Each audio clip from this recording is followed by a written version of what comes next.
sports fans to the show 3 and Out. My name is Raynard Joseph. And my name is Manny D. This is a show basically we take 3 major topics and discuss it for you, the sports fans. So let's get right to it. The first thing we're going to discuss this week is the Super Bowl recap.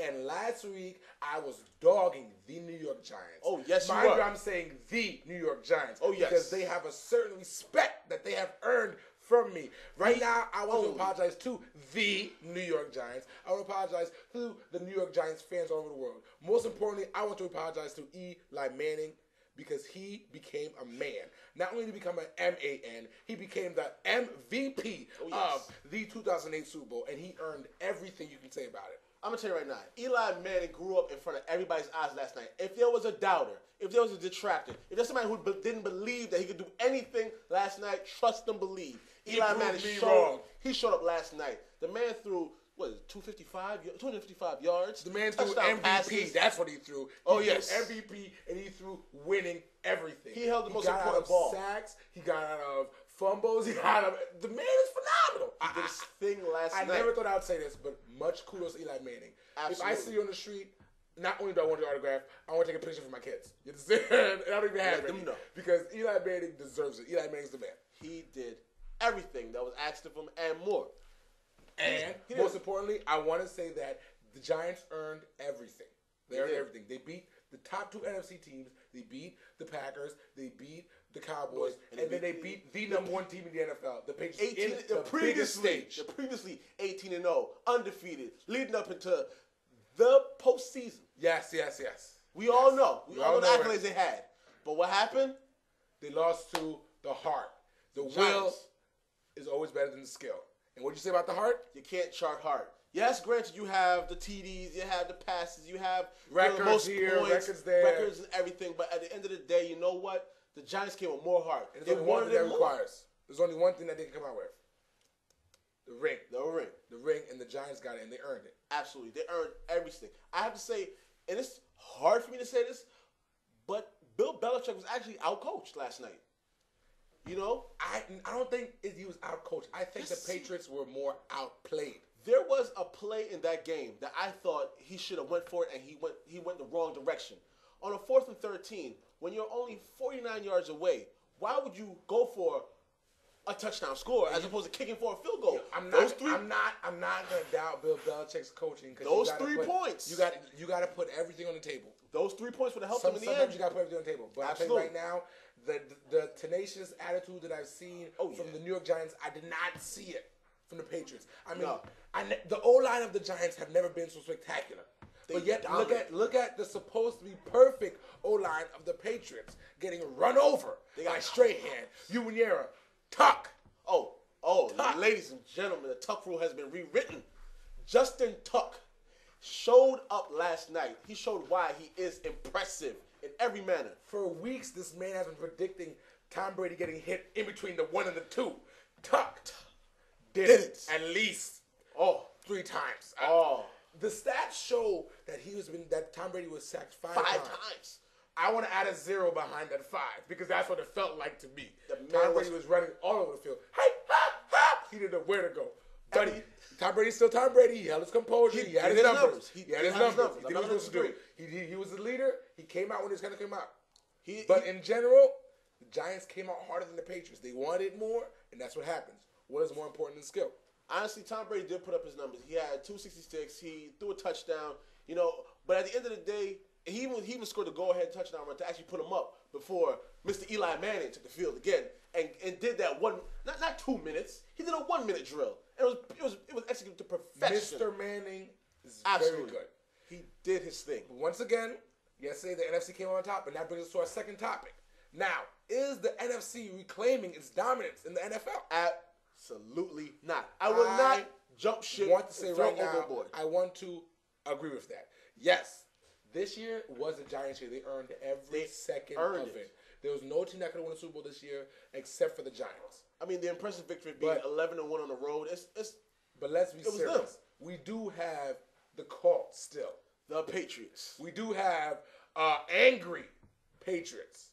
We do have a motivated Chargers to team. prove themselves. You understand? Yes. We do have a hungry Steelers team all all on the AFC. Let's also not forget the up-and-comers, the Buffalo Bills. Oh, with yes. their new quarterback, Mr. Edwards. The Jags. The Jags are still there. The Jags. And the defense of the Tennessee Titans are still very impressive. So let's not act like the AFC is falling off. They washed up. Oh, by no means. The question I heard was, is the dynasty of the Patriots over? Do you believe so? Absolutely not. I don't think so. Because you know what? As long as Tom Brady and Bill Belichick are there, they will always be in the playoffs. You win some, and on top of that, they're in a some. weaker division. I mean, no disrespect, they're still my team. The Jets, the Dolphins, and then you have the Buffalo Bills. They're going to win that division without question unless somebody makes major moves. You win some, you lose some. It's not over for the Patriots. This is a very hurtful loss, but it's not their last Super Bowl appearance in the near future. Now, our third topic, we're going to switch it over to the NBA.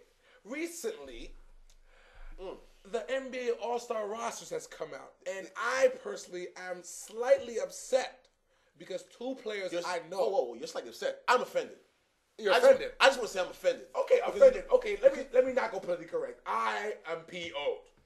Let me know. Certain players did not make it to the All-Star rosters. The All-Star rosters. You got guys. Do you want to go East or West? Because I got one player I have a nasty case for. Well, since we're on the East, let's go East first. First of all, how is Ray Allen not on the All-Star team? Not on the All-Star. How is it that Rip Hamilton does make it? No offense, Detroit is playing great basketball. Great basketball. But there's only two All-Stars consistently on the Detroit Pistons roster.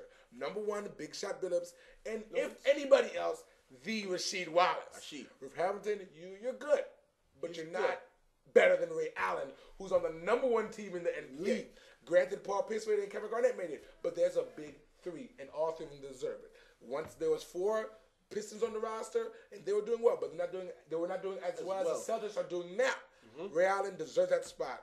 David Stern and the rest of the coaches, you're shady. You're shady. You did them dirty because you know what? Honestly, you may make the argument to say, hey, you know what? They've already put in 2 Celtics, and these are the highest scoring Celtics. Yes, that's great. But Ray Allen helps this team. He is the 3-ball. He is the deep threat. 2 game-winning shots this year. 2. He is the come-from-behind kid. If you need that 3, he is there. You need that game-winning shot, period. Period. I cannot see Rip Hamilton doing the same thing that Ray Allen does for his team. Every night. Every night. Night in and night out. It's just unfair. Now, let's travel to the West. To the West Coast. You go first because I'm gonna blast. I'm gonna blast. I'm gonna tell you right now. I have to say, the surprise team, the feel-good team of the NBA is the Portland Trailblazers. Yes. Everybody's like them. They're young. They're playing ball. You know, great. Everybody thought they were going to be down and out, this year because Greg Oden had to take his and surgery. There's no veteran leadership or all of that. They're all young Brandon Roy. Brandon Roy has took on the role as being a good player. Doing his thing. Brandon Roy is doing his thing. I cannot disagree with that. But to have Brandon Roy over the Baron Davis, this is my beef. Yes, Chris Paul, he deserves it. I agree with that. Absolutely, Chris Paul. Paul. Steve Nash and the Suns. Yes, I agree. And of course, you can't argue with the 2 voters. You understand? But how is it that Baron Davis is not on the All-Star team? This is a man who's healthy, who's been playing every game this year, phenomenal, and he was the leader of the key upset. One of the most important upsets of all time last year, and he's playing healthy. And everybody loves him. Game-winning shots, he makes them. How is Baron Davis not an All-Star? That doesn't make any sense. None. And Baron Davis takes this team to heart. The Golden State Warriors are the only team that is playoff bound right now that doesn't have an All-Star. What does that say? Baron Davis deserves it. That's insulting. And he takes these things to heart. On, I think, last Friday, he played the New Orleans Hornets and he played against Chris Paul. He took Chris Paul to school. He takes these things to heart. He took him to school, and yes, the Warriors came back on top to show that Baron Davis deserves a spot as an All-Star. What is going on? I'm not going to disagree. Chris Paul deserves to be there because he is actually putting on a good show. I mean, he's lighting the league. But Baron Davis is the heart. He is the motivator of that team. He puts up points. He gets them riled up. When he is missing, triple-double any night. When he is missing, they are missing a piece of themselves. They can't play without him. He leads them. And if that's not justified enough to get you on the All-Star roster, to say you are All-Star, there's no point in being a fan anymore. I'm telling you right now, the All-Star game is always going to be good, always going to be spectacular. Always. But it's going to be lacking 2 key players. Ray Allen on the East, Baron Davis on the West.